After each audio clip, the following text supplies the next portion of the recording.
Hello students, welcome to my YouTube channel Roshan technical classes.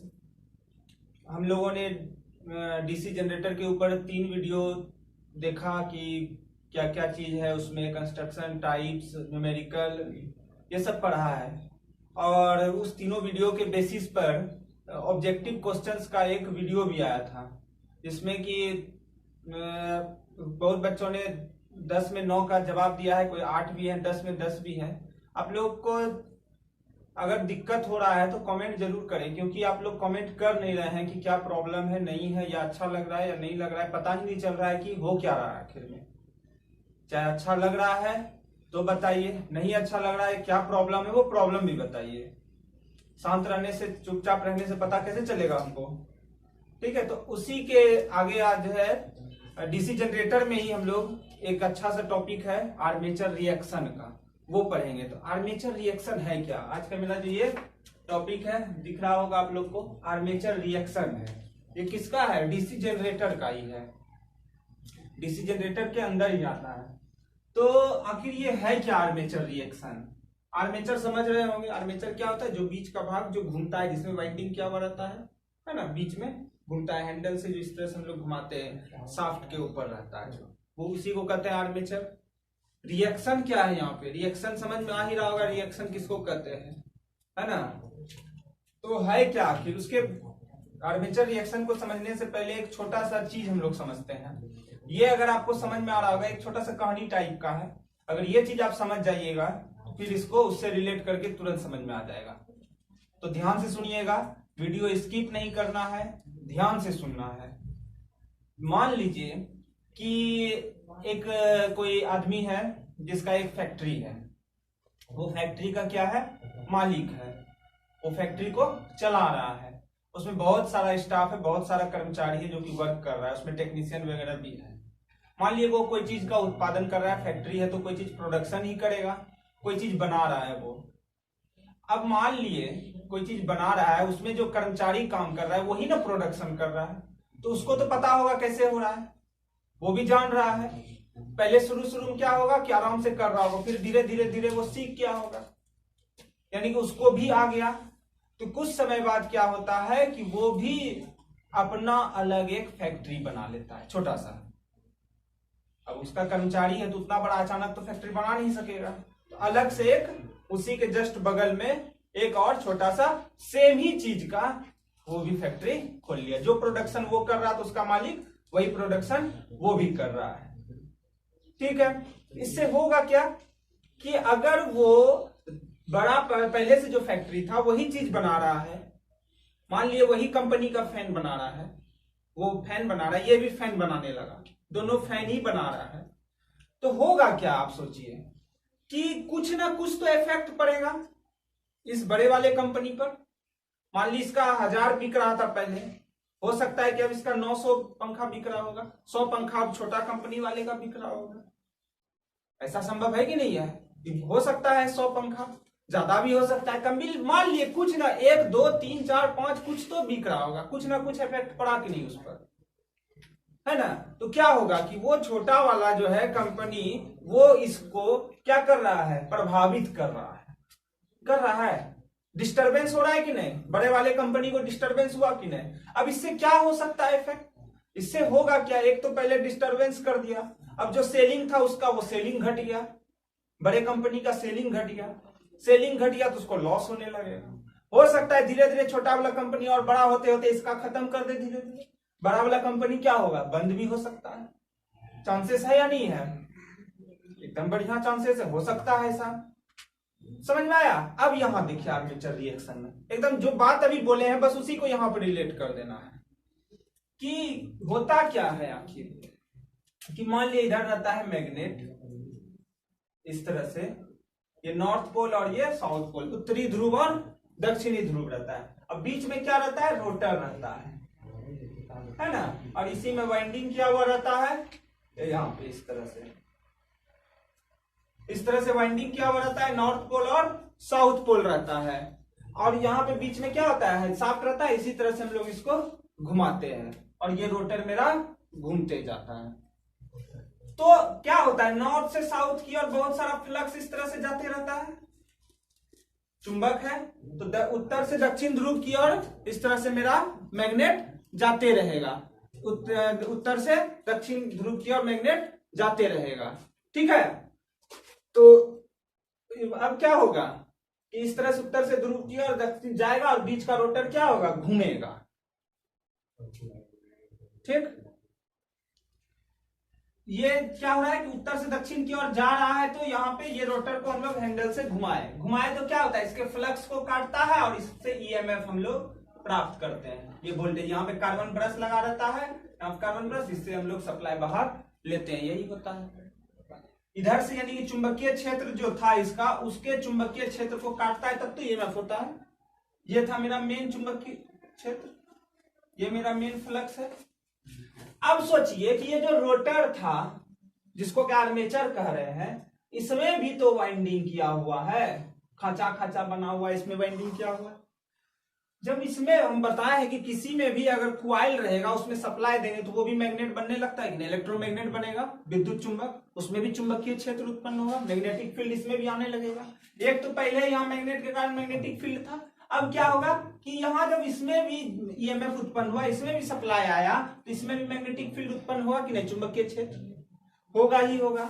तो होता क्या है कि ये मैग्नेटिक फील्ड आर्मेचर वाला मेन मैग्नेटिक फील्ड का चुंबकीय क्षेत्र को अपोज करने लगता है, डिस्टरबेंस। क्या बोले थे, बड़ा जो फैक्ट्री था उससे निकल के छोटा फैक्ट्री बना, और छोटा वाला फैक्ट्री क्या किया, उसको डिस्टरबेंस करने लगा, उसके सेलिंग को क्या करने लगा, प्रभावित करने लगा। वही चीज यहाँ पे क्या हुआ, मेन फ्लक्स ये था, इसका काम था उसका फ्लक्स को काट के ईएमएफ को उत्पन्न करना, लेकिन क्या हुआ कि इसका आर्मेचर में भी अब जो है फ्लक्स उत्पन्न होने लगा, मैग्नेटिक फील्ड बनने लगा। ये मेन जो मैग्नेटिक फील्ड था, ये आर्मेचर का मैग्नेटिक फील्ड उसको डिस्टर्ब करने लगा, और इसी को हम लोग क्या कहते हैं, आर्मेचर रिएक्शन कहते हैं। इसी का नाम क्या है, आर्मेचर रिएक्शन। सबको समझ में आया कि मुख्य चुंबकीय क्षेत्र का मेन मैग्नेटिक फील्ड का जब आर्मेचर का मैग्नेटिक फील्ड डिस्टर्ब करने लगे तो वो क्या कहलाता है, आर्मेचर रिएक्शन। इंपॉर्टेंट है, याद रखना है। तो ये जब डिस्टर्ब करने लगेगा तो आर्मेचर रिएक्शन कहलाएगा। तो इसका क्या इफेक्ट पड़ेगा, क्या प्रभाव होगा, अच्छा मान लिया कर दिया डिस्टर्ब, तो क्यों नहीं पड़ेगा इफेक्ट भाई, जैसे उसको सेलिंग घटने लगा था, कम होने लगा उसका सेलिंग, बिकने नहीं लगा क्योंकि अब उसका भी बिक रहा था, साथ ही साथ अगर ज्यादा उसका सेलिंग होने लगेगा तो इसका कंपनी क्या होगा, फैक्ट्री क्या होगा, धीरे धीरे बंद हो जाएगा। उसी तरह इसका भी इफेक्ट पड़ेगा कि नहीं पड़ेगा, इफेक्ट पड़ेगा।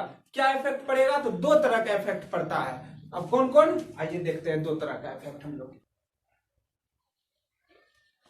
तो आर्मेचर रिएक्शन समझ में आ गया। आर्मेचर रिएक्शन का हम लोग प्रभाव देख रहे हैं, इफेक्ट, कि आर्मेचर रिएक्शन हुआ तो इसका क्या इफेक्ट पड़ेगा, क्या प्रभाव पड़ेगा उस पर, जनरेटर पर इफेक्ट पड़ेगा। इसमें दो तरह का इफेक्ट हम लोग लिखे हुए यहाँ पे, क्या है, एक है चुंबकीय विक्षोभ प्रभाव, क्रॉस मैग्नेटाइजिंग इफेक्ट, दूसरा है विचुंबकन प्रभाव, डीमैग्नेटाइजिंग इफेक्ट। तो चुंबकीय विक्षोभ प्रभाव पहला क्या है, क्रॉस मैग्नेटाइजिंग इफेक्ट देखते हैं। अभी क्या बताए थे कि अगर इस तरह से मान लीजिए मैग्नेट बना हुआ रहेगा, नॉर्थ और साउथ पोल रहेगा, बीच में रोटर रहता है, इस तरह से रहता है, तो वो कोई एक्सिस रहता है, एक्सिस समझ में आता है ना, ये एक्सिस है यहाँ पे, वाई एक्सिस जिसको और एक्स एक्सिस जिसको कहते हैं, एक्स अक्ष और वाई अक्ष। तो यहाँ पे एक एक्सिस है, समझिए अक्ष है। कोई भी चीज अगर आप लोग सेट करते हैं तो उसको क्या करते हैं, एकदम सीधा रखते हैं, परपेंडिकुलर या इस तरह से कुछ तो रखते होंगे ना, तो एक्सिस से मिलाइएगा कि नहीं मिलाइएगा। तो यहाँ पे एक्सिस का कहानी है, क्या है एक्सिस का कहानी, कहता है यहाँ पे दो तरह का बात है, एक है GNA और एक है MNA। अब नया चीज आया है, ध्यान से सुनिएगा, GNA और MNA। GNA का पूरा नाम जियोमेट्रिकल न्यूट्रल एक्सिस, GNA का पूरा नाम लिखा है, जियोमेट्रिकल न्यूट्रल एक्सिस। MNA का, इसका एग्जाम में भी पूछता है फुल फॉर्म,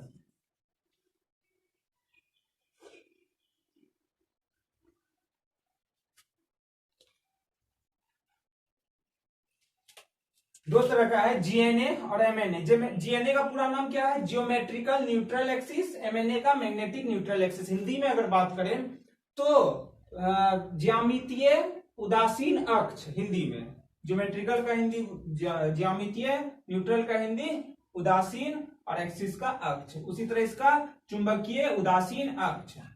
सीधा सीधी बात यह है कि ये कोई एक्सिस पे रहता है। एक्सिस कहता है इसमें कि जीएनए और एमएनए दोनों एक ही पोजीशन पर रहता है। मैग्नेटिक एक्सिस मतलब जो मैग्नेटिक तरह का होगा, मैग्नेट जो बन रहा होगा उसका कुछ एक्सिस होगा। ज्योमेट्रिकल ज्यामिति जो हम अपने आप फिजिकली जो सेट किए होंगे उसको सीधा बराबर देख करके जो सेट किए होंगे उसका कोई एक्सिस होगा। तो दोनों एक्सिस जीएनए और एमएनए दोनों माना जाता है एक ही जगह रहता है, मतलब एक ही सीध में रहता है, एक ही लाइन में रहता है। लेकिन जब आर्मेचर रिएक्शन होता है तो ये जीएनए जो है एमएनए दोनों एक जगह रह रहा था। अब क्या हुआ? एमएनए जीएनए से खिसक गया कुछ इस तरह से, कुछ एंगल बनाते हुए। मान लीजिए फाई एंगल बनाया। दोनों क्या हुआ? इस तरह से था, इस तरह से था, मान लिए इस तरह से। मान लिए रोटर इस तरह से गोल था, अब क्या हुआ? दोनों इस तरह से हल्का सा हो गया। तो रोटर तो घूमेगा अभी तो आपको गोल ही नजर आएगा। बात समझ में आ रहा है? अगर कोई बॉल लिए, बॉल अगर थोड़ा सा डिस्टर्ब हो गया, थोड़ा सा घुमा दिए, तो बॉल फिर भी इस तरह से घूम गया, फिर भी तो आपको गोल ही नजर आएगा। कैसे पता कीजिएगा? तो मान लीजिए उसके ऊपर एक एक्सिस बनाइएगा तब ना, इस तरह से लाइन खींच दीजिए, तब बॉल को घुमाइए, देखिए वो लाइन भी टेढ़ा हो जाएगा। समझिए इस बात को, समझ रहे हैं ना? तो वही चीज है, रोटर घूमेगा तो पता चलेगा, एक्सिस नहीं चलेगा। तो मान लीजिए उसके ऊपर एक जीएनए एमएनए था, क्या हो जाता है? आर्मेचर रिएक्शन के कारण दोनों का एक दूसरे से चुंबकीय क्षेत्र विरोध करने लगता है, उस विरोध को ही आर्मेचर रिएक्शन कहते हैं। तो उसके कारण क्या हुआ कि एमएनए जो है जीएनए से खिसक गया, जबकि बोले थे दोनों एक सीध में रहेगा, एक साथ रहता है। अब क्या हुआ? जीएनए एमएनए के बीच गैप हो गया। अब गैप हो जाएगा तो दिक्कत होने लगेगा। क्या होगा कि अब ब्रश जो है इस तरह से था और उसका एक्सिस थोड़ा टेढ़ा हो गया, तो अब ब्रश यहां है, उसका एक्सिस इधर है, तो सप्लाई लेने में दिक्कत होने लगेगा। तो हो सकता है स्पार्किंग होने लगे। तो क्या करना पड़ेगा? हमको जीएनए को भी एमएनए की स्थिति में खिसका के लाना होगा, यानी कि हमको ब्रश को थोड़ा सा इस तरह से टेढ़ा करना पड़ेगा, तब तो उसके साथ आएगा। समझ में आ रहा है बात? मान लीजिए कि इस तरह से कोई चीज था यहाँ पे, और यहाँ पर इस तरह से बल्ब लगा हुआ है दोनों साइड, सॉरी बल्ब करे, कोई इस तरह से फंसा हुआ है यहाँ पे, है ना, एंगल में यहाँ पे। और ये क्या हुआ? अब टेढ़ा हो गया। इसको कैसे फिर फंसाइएगा? कैसे फंसाइएगा? इसको भी इधर करना होगा ना, तभी तो सीधा होगा। एक्सिस को क्या किए हम लोग? जिस तरह से था उसको भी इधर ही ले आए। तो वही चीज यहाँ है, जीएनए को कैसे लाना होगा? एमएनए की स्थिति में। जीएनए को लाना मतलब कार्बन ब्रश, यानी जो कार्बन ब्रश जो होल्डर में लगा होगा उसको भी हम लोग थोड़ा सा टेपर कर देंगे, तब मेरा इससे छुटकारा मिल जाएगा। तो पहला प्रभाव पड़ा चुंबकीय विक्षोभ प्रभाव, और ये प्रभाव क्या हुआ? एमएनए जीएनए से खिसक गया। और इसके खिसकने के कारण क्या होगा? इसके खिसकने के कारण क्या होगा कि मेरा स्पार्किंग भी होने लग सकता है ना, रोटर को घूमने में प्रॉब्लम हो सकता है, बहुत सारा बात है। समझ में आ गया ये चीज जीएनए और एमएनए का? तो इसको दूर करना होगा, तो दूर करने का उपाय कुछ होगा वो देख लेंगे। अभी फिलहाल विचुंबकन प्रभाव, डीमैग्नेटाइजिंग इफेक्ट। क्या होता है विचुंबकन प्रभाव? इसमें क्या है विचुंबकन प्रभाव में? एकदम सिंपल सा बात है, जो कहानी सुने थे वही कहानी पर बेस है। कह रहा है विचुंबकन, मैग्नेटाइज मतलब चुंबकित होना, और ये कह रहा है विचुंबकित मतलब चुंबक का बनना नहीं, खत्म।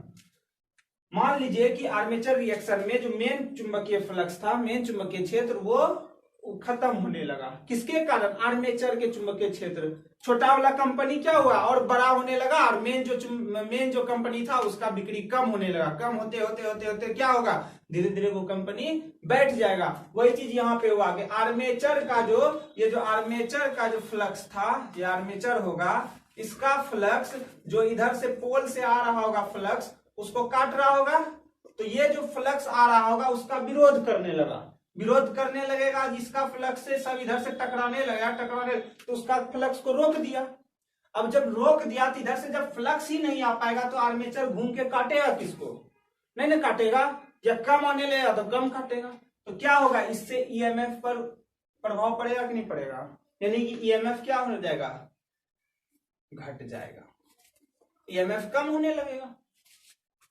फ्लक्स उधर से आएगा इस तरह से चुंबकीय क्षेत्र, तब ना उसको काटेगा, वही उसी को रोकने लगे आप तो कम आने लगेगा, तो आप ईएमएफ वोल्टेज भी तो कम में दीजिएगा, क्योंकि उसी को कटने से तो ईएमएफ बनता है। तो इस तरह से मेरा क्या हो जाएगा, ईएमएफ घट जाएगा। हो सकता है धीरे धीरे पूरे खत्म हो जाए, इस तरह से मेरा जनरेटर से ईएमएफ ही प्राप्त नहीं होने लगेगा।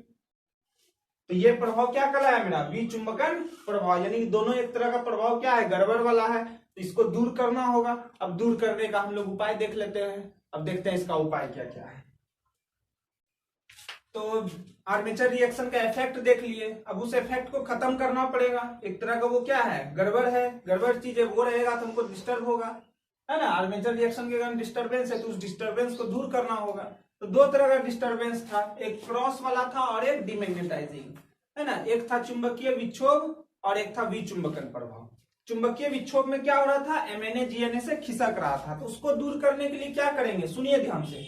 उसको दूर करने के लिए हम लोग को जीएनए को एमएनए की स्थिति में लाना होगा, दोनों एक ही साथ रहना चाहिए। तो कैसे लाएंगे, तो उसके लिए हमको जहां पे कार्बन ब्रश लगा रहता है जिस होल्डर में, उसको भी थोड़ा सा हमको खिसकाना पड़ेगा, उसके सीधा में आ जाएगा, उससे मेरा वो पहला वाला डिस्टर्बेंस दूर हो जाएगा। लेकिन दूसरा क्या है, विचुंबकन प्रभाव, कि उसका फ्लक्स को आप आ रहा था उसको रोक दे रहे हैं। आर्मेचर क्या कर रहा है, आर्मेचर का फ्लक्स उसको रोक रहा है। अब जब रोक रहा है तो इसका फ्लक्स कम आने लगेगा, तो ईएमएफ भी कम हो जाएगा, हो सकता है धीरे धीरे खत्म हो जाएगा, नहीं आने लगेगा। तो क्या होगा कि आप घुमाते रहिए, रोटर काटेगा नहीं कोई फ्लक्स को, तो आपका ईएमएफ कहां से जनरेट होगा। तो ये सबसे मेन दिक्कत हो गया। इसको कैसे दूर करेंगे, तो इसको दूर करने के लिए, विचुंबकन प्रभाव को दूर करने के लिए है, विचुंबकन प्रभाव को दूर करने के लिए कंपेंसेटिंग वाइंडिंग करते हैं। किसको दूर करने के लिए करते हैं, विचुंबकन प्रभाव, डीमैग्नेटाइजिंग इफेक्ट को दूर करने के लिए कंपेंसेटिंग वाइंडिंग हम लोग करते हैं। वीवीआई बहुत बार एग्जाम में पूछा है, चाहे आईटीआई हो, डिप्लोमा हो, टेक्नीशियन का एग्जाम हो, इलेक्ट्रिसिटी बोर्ड का हो, कहीं का भी एग्जाम हो, दिल्ली मेट्रो, एकदम पूछा गया क्वेश्चन, बार बार पूछा गया। कंपेंसेटिंग वाइंडिंग किसको दूर करने के लिए हम लोग करते हैं, तो विचुंबकन प्रभाव को दूर करने के लिए। आर्मेचर रिएक्शन दिया है विचुंबकन प्रभाव की जगह पे, तब तो आर्मेचर रिएक्शन मार देंगे, लेकिन आर्मेचर रिएक्शन में भी किसमें, तो विचुंबकन प्रभाव, डीमैग्नेटाइजिंग इफेक्ट को खत्म करने के लिए। तो क्या करते हैं इसमें, ये भी पूछ लेगा अंदर डीप से। तो इसमें हम लोग करते क्या है, मान लीजिए आर्मेचर होगा, आर्मेचर का फिगर ऐसे ही बनाते थे हम लोग, आर्मेचर होगा इस तरह से होगा। ध्यान सुनिए, आर्मेचर के सीरीज में, आर्मेचर के सीरीज में अगर हम लोग एक वाइंडिंग कर दें, आर्मेचर के सीरीज में, आर्मेचर के सीरीज में अगर हम लोग एक वाइंडिंग कर देते हैं, तो वो वाइंडिंग का नाम होता है compensating winding.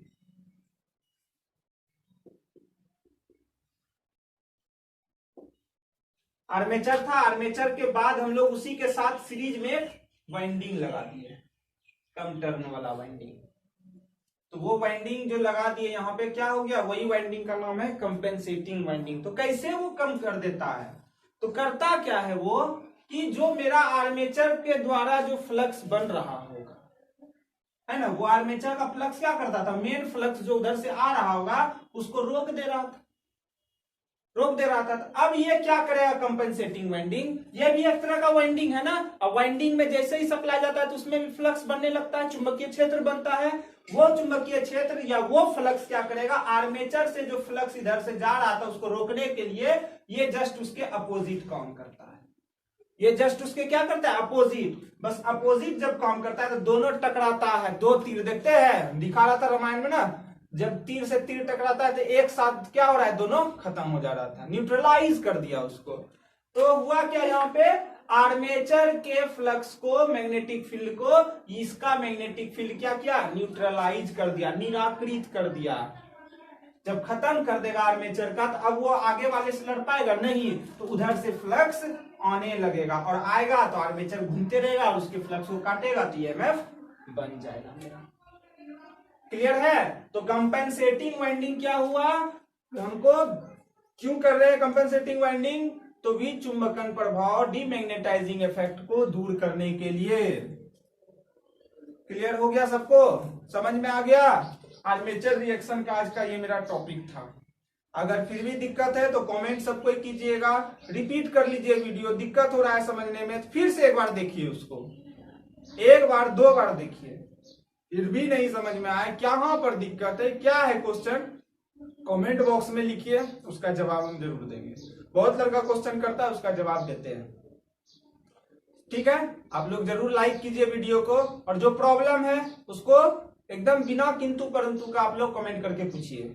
Okay, thank you.